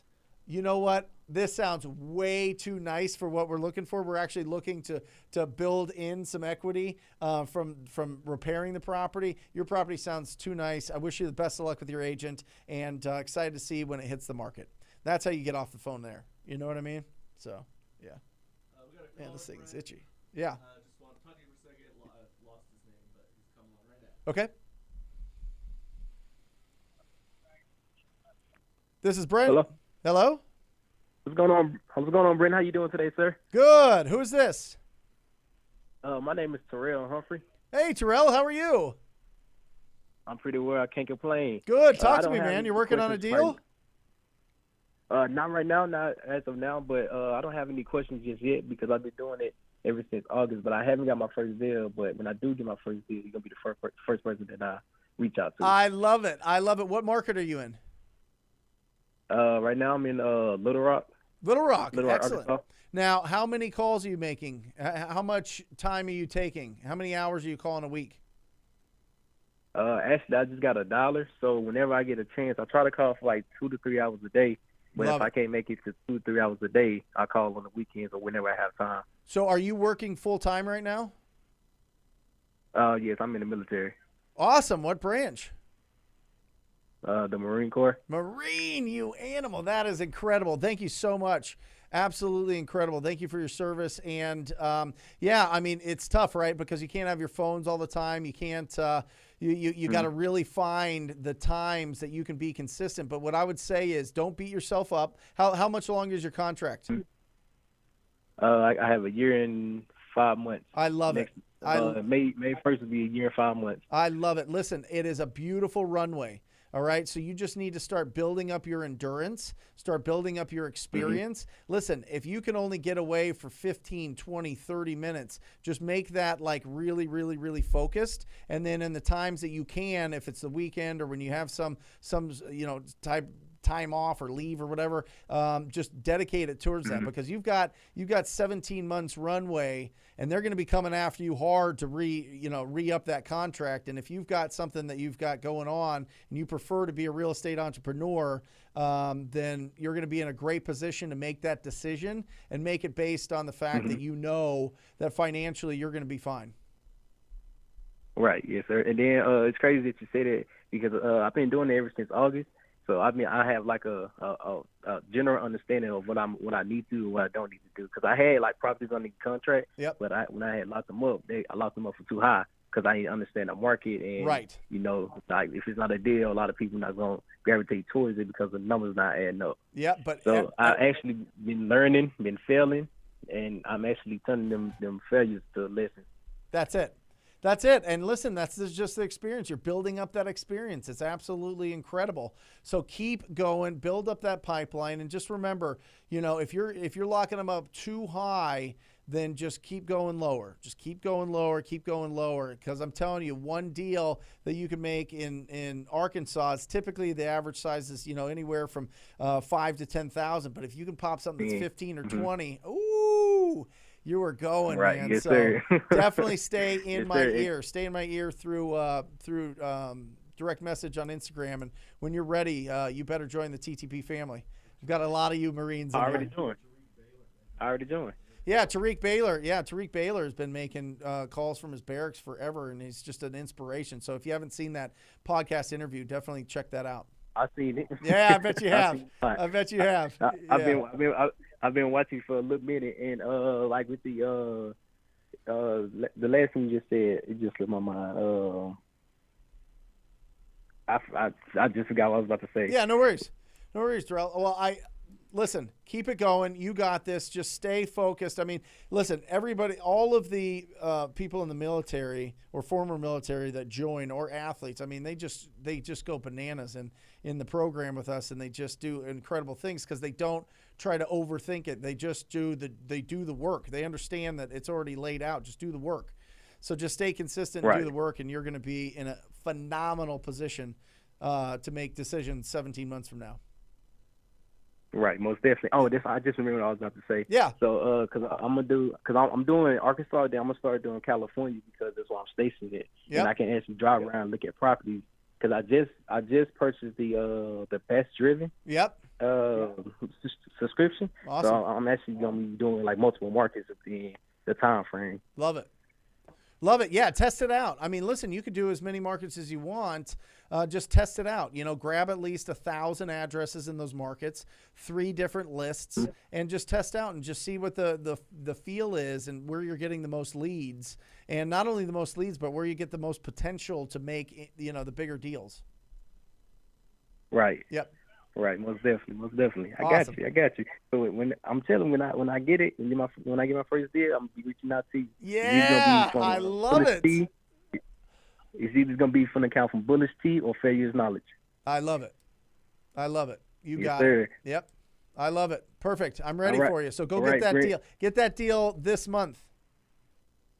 Well, Yes, sir. maybe in May, but this month is Yes, a little sir. short. But get one I in got May. you. All right. I got you. Yes, sir. All right, Terrell. Thanks for calling, brother. Awesome.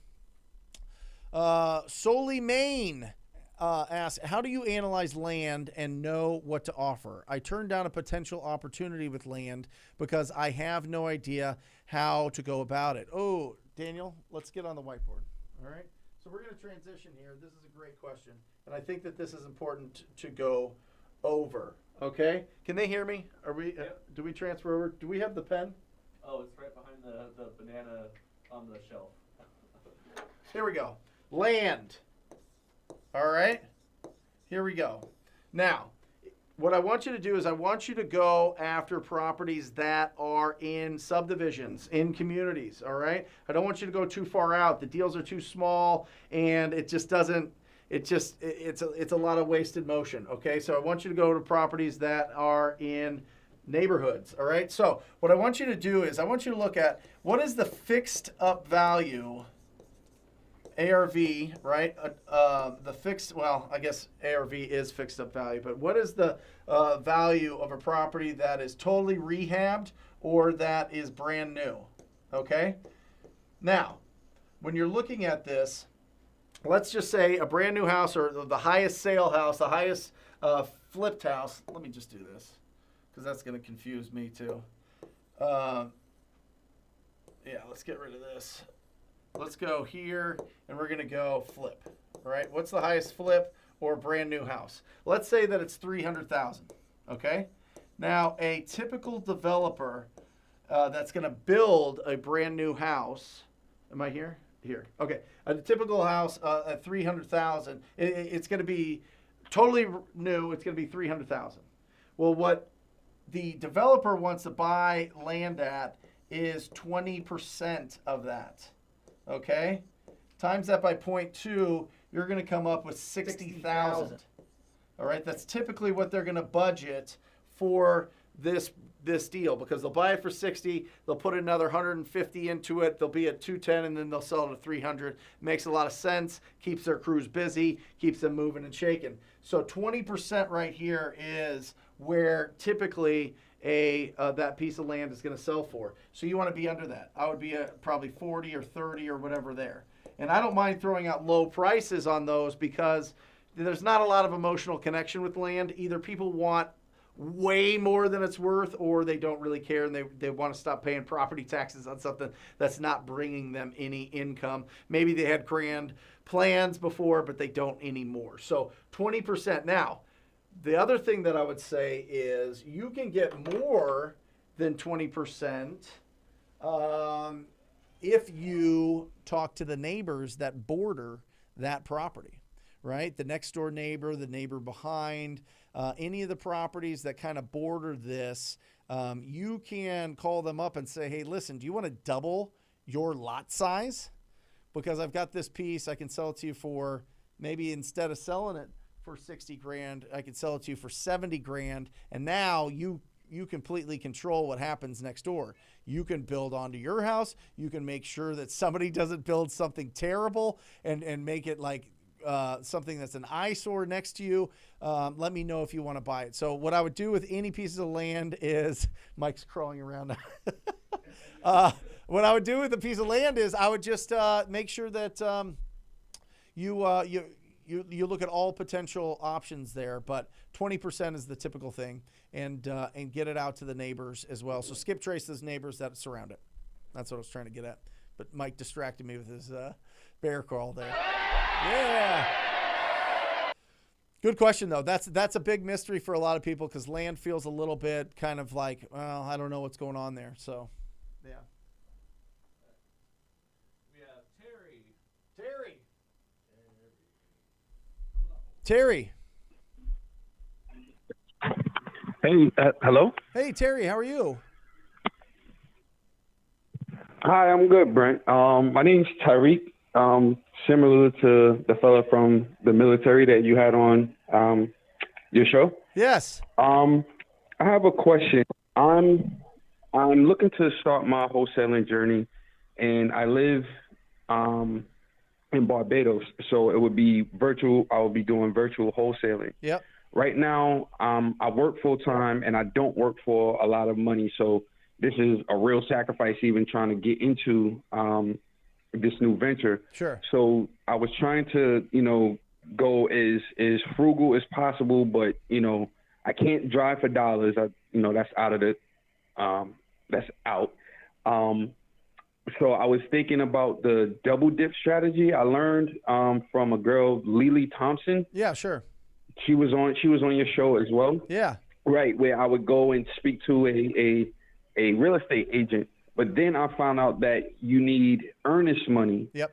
And that kind of, smashed that strategy out the window for me as well. Sure. So not having much money for earnest money or a budget for marketing, what would be your go-to strategy for someone starting out with like the bare minimum right now, Well, doing virtually, of course? First of all, what market are you going after? Well, I'm looking right now what city? In San Antonio. Beautiful. Okay. I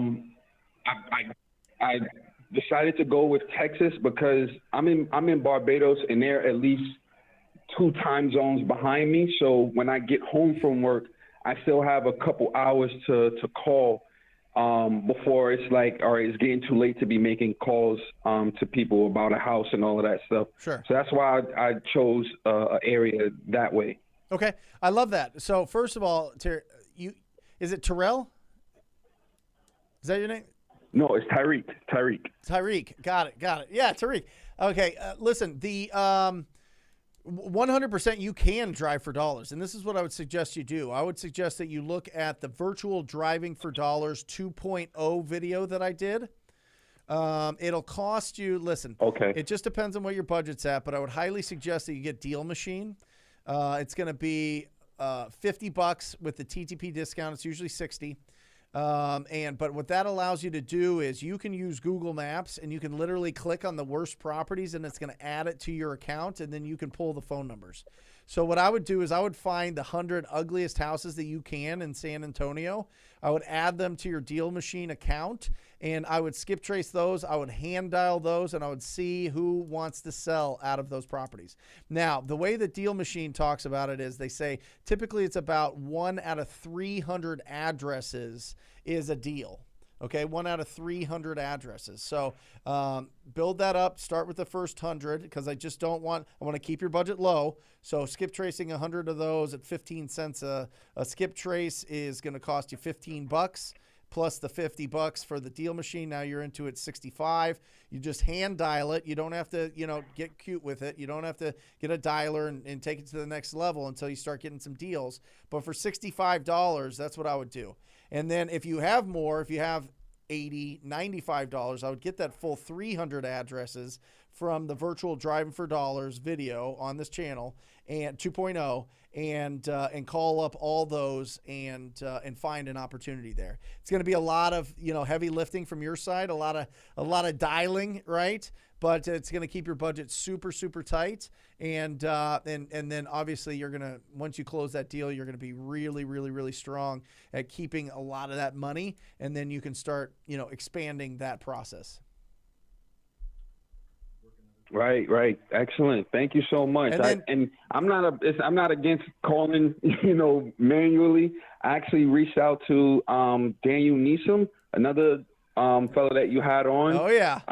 I reached out on his Instagram, and he told me about an app called Text Now. Yep. That allows me to have a local number so that, though I live in Barbados, I can still make, free calls. So I'm not against the manual calling at all. Thank you so much, The Brent. other I really thing, appreciate just it. real quick, the other thing that I would do is, honestly, I would share your enthusiasm with this with every wholesaler that's in that area and say, hey, listen, and call them up in San Antonio and say, listen, I want to call your dead leads If you have any dead leads, I'd love to call them. You know, anything that we get, we would split it 50-50. You guys could handle the whole thing. I'm in Barbados. Like I'm hungry. I want to hunt for these opportunities. And if you have dead leads, I'd love to get access and make calls and see who will do business. You're going to have to talk to a lot of them. But if you get into with one of them that has a good amount of old leads, old dead leads, I'm telling you, that's going to be a great, strong way to start building that up. And that costs you nothing, literally nothing. Wow. Yep. Wow. Thank you so much. Yeah, Thank just you so go much, Google. Brent. I really appreciate just it. Google wholesaling, get into Facebook groups, whatever it is. And yeah, you got this, Tariq.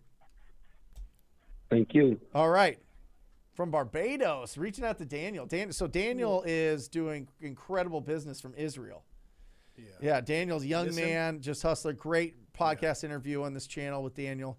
You want to talk about having no excuses. Holy cow. The dude learned English from watching TV, right? And now he's cold calling himself and getting deals from Israel in America, and he's doing it a lot, and he's doing big deals. That's how incredible it is. There's no excuses. And Brent, I think other people's leads, dead leads, I mean, it doesn't get talked about a lot, but like think of all the deals that you've been doing lately from going through the old leads. Oh my gosh. And most people aren't like you. They don't go through their old leads. They just forget about them. Yep. You know? Yep. And listen, you can be part of their staff. Say, listen, I want to be part of your team. Let me call these old leads. You know what I mean? Like it doesn't have to be like you're a separate entity. You could be part of their company, you know? So that's incredible. Great questions. Great. I love this show. I mean, this has just been phenomenal. I mean, getting into because there's mystery there. There's mystery into how do I talk to a distressed property owner if I've just coming off the street and never done it before. Here it is. Here's how you do it. And then build and build and build and build, and you win. So, awesome. We got one last caller. All right. Awesome. CK. Hi, this is HK. How are you, Brent? Good. How are you? I am super nervous because this is literally my second day finding out about you and about wholesaling. I love it. Well, don't be nervous. So, we're all family here. So talk to me. Talk to me. What's going on? Where do you live? Definitely. I live in San Diego, so obviously I will end up doing virtually. I had a quick question regarding the Tracer Act and if that's going to have any type of effect on the type of dialers we end up using. Yes. Or how we do cold calls. What's your take on that? I love it, and I love that you asked the question. I kind of I talked about it earlier in the show, but Batch Dialer has been designing their dialer to combat this Tracer Act. So the Tracer Act basically just blocks your calls from ever getting to anybody through the carriers.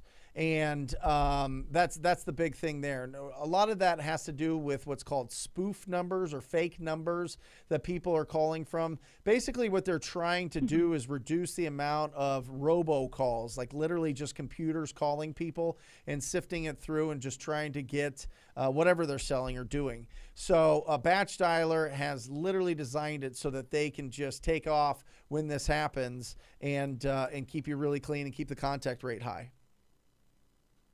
Got it. So Batch Dialer would be the way to go. Yeah, for sure. I mean, I'm sure Mojo and some of the call tools and the Zen calls and everything are working. I mean, they've had a long enough timeline to be able to figure this out. But I love the way that Batch is designed and done. I mean, I used Mojo for 15 years or whatever, 12 years, and switched over. And it took a while because I really wanted it perfect, but they've done a really, really good job. They've got incredible onboarding, and you can test it for free. The other dialers you can't test for free. So just make sure you use a coupon code TTP if you're going to test it. Definitely. And thank you so much for all the information and the resources. I have not slept in 2 days, I'm being honest. Well, good. Make sure if you haven't gotten to TTP Insider, there's a ton of unbelievable downloads and resources. I signed up already. Yeah, that's what I'm talking about. I love it. Somebody taking action. That's incredible. So good. Well, I wish you the best of luck. Keep me informed on how things are going. All right. Definitely. Thank you so much, and to your team as well. Thank you. Thank you. Awesome. She found out about wholesaling 2 days ago. She's already in TTP Insider downloading, and she hasn't slept. I mean, that's these are my people. You know what I mean? This is incredible. So it's good. Yeah. Yeah, in TTP Insider, if you guys are doing virtual, there is a virtual Driving for Dollars course in the TTP Insider. I mean, come on. Come on. Yeah, TTP Insider, check that out to get the downloads. If you haven't, get in there. Absolutely. And I'm telling you, our dead leads that we've been calling through have been phenomenal. I mean, we've pulled out probably $200K worth of deals this year from the dead leads. But, I mean, we have a lot, so it just depends on how many you have. But we've made it a big, strong effort this year. And what we did is we took one of our best cold callers and have him calling through that list, warming it up, giving it to Chad, junior acquisition manager, and then over to Ryan, the main acquisition manager, and he closes it. So, yeah. I've got a question here. Brent, are VA cold callers the right move? I hear too many mixed opinions on it. It just depends, Drew. This is from Instagram. The VA cold callers are great, but just remember, if you hire somebody that English is their second language, they're going to be 5 to 10% as good as you. So they have to make 10 to 20 times as many calls as you do. So you need to have a lot more data. And what people don't see is they're like, oh, my guys are so cheap, it costs nothing. Well, I pay $20 an hour for my guys, and I get phenomenal deals that are big, juicy, heavy deals. $42,000 is our average deal size from all our deals, but they're coming from American callers, and I don't have to spend $1 bazillion in data all the time, constantly keeping those updated. Or constantly keeping them fed because they don't call as many hours. They don't have to. They're 2 to 3 times better than any foreign caller. So it's but you're going to be the best. You're going to be the best. So it just depends. It just depends on what your strategy is, what your schedule looks like. But I highly encourage before you hire any VA that you talk to 1,000 property owners yourself before you do any of that, because I'm telling you that is a skill that is so critical to keep for the rest of your life. Because once you have that confidence to be able to talk and just to feel good communicating with other people, you're going to win in all areas of your life. So, yeah, awesome. We got a celebration, and then we'll wrap this show up. Oh, yes. Yes, JVC, awesome. 2 closings this week. This is a TTP family member in the program, always on our support call. Saw him yesterday. That is fantastic. 20K assignment, 2 closings this week. Keep pushing it. Amazing. 20K assignment. Great job. Great celebration. JVC, Javier, you're incredible. Team, why don't you guys come up here and we'll say goodbye to everybody. Thank you guys for participating. This show is all about you, and it's for you, and you are incredible. I mean, we're just a small niche group of people that enjoy that understand that finding discounted properties is so powerful. So on behalf of Alejandra, Daniel, Mike, Jesse, and Matt, we love you guys. And we'll see you next week when we are talking about text blasting. See everybody on Instagram. Love you guys. And we'll see you next Wednesday, 10 a.m. Text Blasting Mastery. Do not miss that. You guys are the best. I encourage you, as always, to go out every single day and talk to people. See ya. Love you.